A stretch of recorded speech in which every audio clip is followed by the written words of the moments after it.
All right, my sourdough people, I have been playing around with the unfed method of making sourdough, which just means we're not feeding our starter before we make our bread. And I have found that it is my absolute favorite way of making focaccia.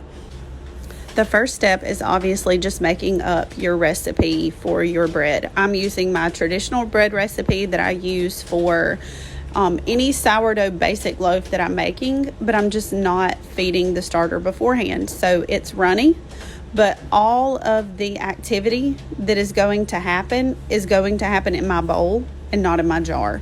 So you're going to get much more of a rise.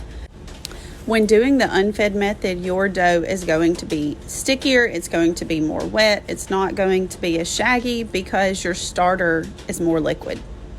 So I'm going to clean down the sides of the bowl. I'm going to cover this and I'm going to leave it overnight. So we're letting it rest on the counter, and then here it is. It's super jiggly. It's probably been, 8 to 10 hours.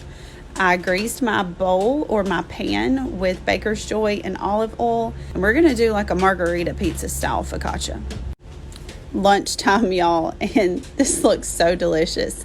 I bought some organic tomatoes from Aldi and some fresh mozzarella, and I just chunked up a bunch of that, put it on top with some basil that I dried in the oven from the summer, and this smells fantastic. So I'm dimpling it right now. We're just going to work the toppings in a little bit and then get some complexity in that dough so we've got some nice air bubbles going on.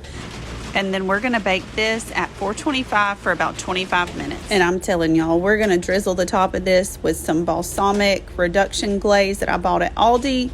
You can make this yourself with balsamic vinegar, honey, or brown sugar. I just took the lazy route because I found it on sale.